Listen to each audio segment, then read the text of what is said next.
welcome to another episode of the Lone Recruiter Podcast. I'm your host, Brett Clemenson, and if you're a recruiter out on your own or just lacking general advice or mentorship, you've come to the right place. Our episodes are designed to give you the motivation, the strategies, and the support you need to become the very best lone recruiter. So join us, grab a cup of coffee, let's take your desk to another level. Now, today's episode, I won't mention their name, but someone has written in a question and asked us what defines a high-performing sales culture in recruitment. And it's a great question because this person wrote to me in the context saying whenever I apply for jobs in recruitment or whenever I look at recruitment ads, they all say, you know, it's a high-performance recruitment culture.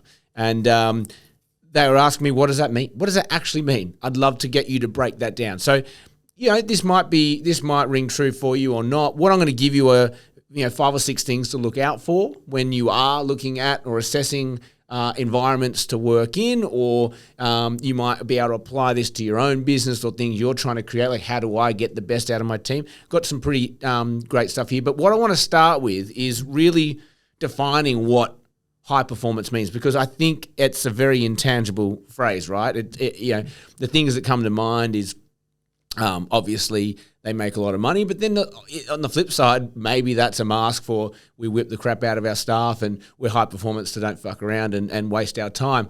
So I think it's important though you understand and define what high performance means. So for me, a high performing sales culture in recruitment is obviously going to involve financial outcomes.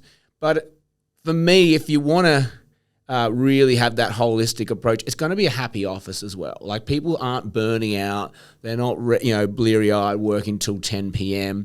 We all have those moments where you do work a bit harder. But for me, a high-performing sales culture is balancing that work-life balance and that sort of pressure feeling with outcomes. And if you can get the outcomes and have a happy workforce, I actually think that's the secret sauce. In fact, I'd rather have slightly less performance but have that happiness there than have full throttle performance and just burning people out and churning through them, right? So the first thing you want to do is define that. And I know that's the question that this person's asked me, what does define that?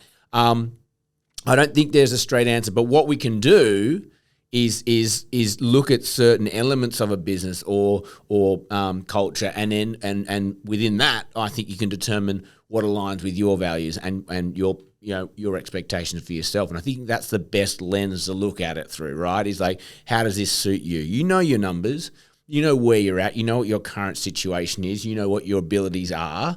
You may or may not know what your gaps are, but I think if you can put that next to these items, then you're going to have a pretty good feeling of whether it's a good fit for you or not, or where you need to take your business, in terms of developing your own culture. So the first thing is clear goals and metrics, right? If your business doesn't have very clear goals and metrics, expectations, then you don't know what you're chasing. What is like define success, So I think if you're interviewing and you're looking at companies, asking that question, what's the goal? Like, what do you expect from your recruiters? And vice versa. If you own an agency and you're creating that culture, make sure you have clear goals and metrics for your staff, because otherwise they will not know when they're doing okay and when they're doing exceptionally well. And that's quite common because we're always stretching, push. You've had a great month, let's have another great month. But that becomes quite an empty thing. People need to know you've done really bloody well, right? So clear goals and metrics. That's one thing to look out for. The next one is, where's the focus? So are we focusing on KPIs or are we focusing on results? Okay. And that's a great question to ask yourself, ask the business, ask any environment, is to go, are we so focused on KPIs that we're losing sight of what we're here for, which is in the context of high performance, which is the outcomes?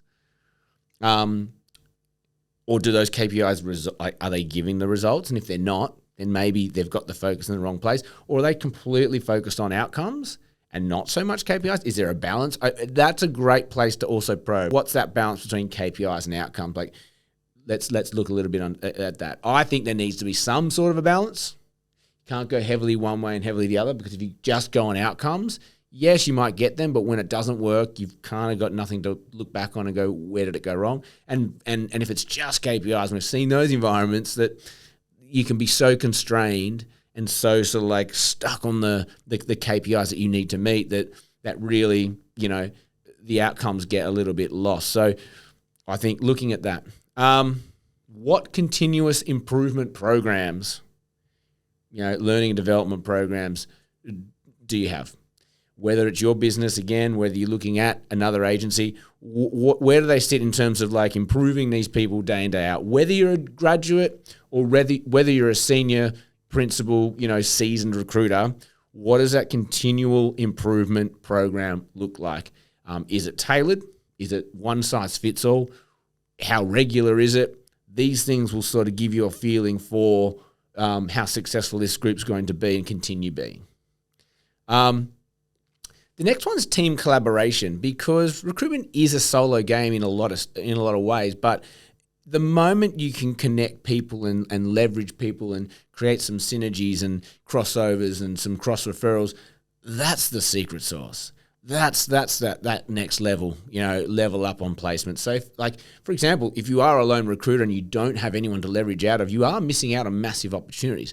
Like maybe you need to go out and find similar sole recruiters and say, look, this is what I do, this is what you do, this is what he does, this is what she does. Where can we cross refer? You might find 2, 3, 4 more placements a year, and that's all profit compared to what you're doing now, right? And that's how you got to view it. And again, if you're interviewing for a role, if you're looking to join another agency, just asking, what does team collaboration look like? And it's for what they're not saying, right? Because when I've recruited recruiters, the one thing I've learned is that we're all in sales, and it's like people are very good at selling themselves. And so you've got to really get quite attuned to what are they not saying. And I think that's no different when you're interviewing with a company as well. So team collaboration, I think, is a huge, factor for defining a high-performing sales culture in recruitment. 2 more to go. Obviously, commissions, recognition and reward. What does that look like? Is there clear pathways up? Are there clear recognitions and rewards for hitting certain milestones, promotional opportunities? Do you have a great commission structure, a bad commission structure? Is it just about commission, or is it about the accolades? Understanding what that looks like is great. And then look, the last thing to look at, whether you're a business owner, whether you are joining a company, or whether you're just trying to assess your company versus someone else, what is the tenure? What is the turnover of staff in that business? And we know this, right? Like we do this with the clients we service, and we look at tenure and what does that look like? Go onto LinkedIn, go onto the company page, look at the is it stats? And it'll give you company turnover. We all know this. Look at the recruitment agencies. What's the average turnover or tenure of staff in that business? Because if it's a fast turnover, there's an issue somewhere, and that's possibly something to raise, something to assess if you're looking at your own business. Why are these people turning over? What do they keep saying to me? Don't put your head in the sand. Don't ignore it. That's telling you something. People are coming in and they're not happy and they're leaving. That's possibly the number one, thing for me is like, is that high performing or not? It might be that whole, it's high performance, but we're burning people out, and that's that thing we said at the top of the episode. So I don't think that's healthy. Or it's all culture and no performance, like no outcomes, and people going, I'm not making money, I'm having fun, but I got things to pay for and things to buy and a life to sustain. So that's it. Clear goals and metrics. Is the focus on KPIs or results? What's the continuous improvement program look like? Team collaboration, is it there or not? What does recognition and reward look like? And then last but not least, what's the average tenure of staff in that business? That's, to me, are all the ingredients that define a high-performing sales culture. I know there's a ton more things you could cover, but they're the main ones. And this podcast, someone pointed out to me, it's for everyone, right? It's for lone recruiters. It's for people who are trying to, build and scale agencies. It might be for a junior recruiter who's just looking for another job. And this episode's applicable to all of those people, because these are the big chunky parts that I think go into the ingredients that go into defining what a high-performing sales culture and recruitment looks like. And that's it. That's all we have time for today. If you got anything out of today's episode, click, like, share, subscribe. You know the drill. Have an amazing day. And as always, may all your deals come true.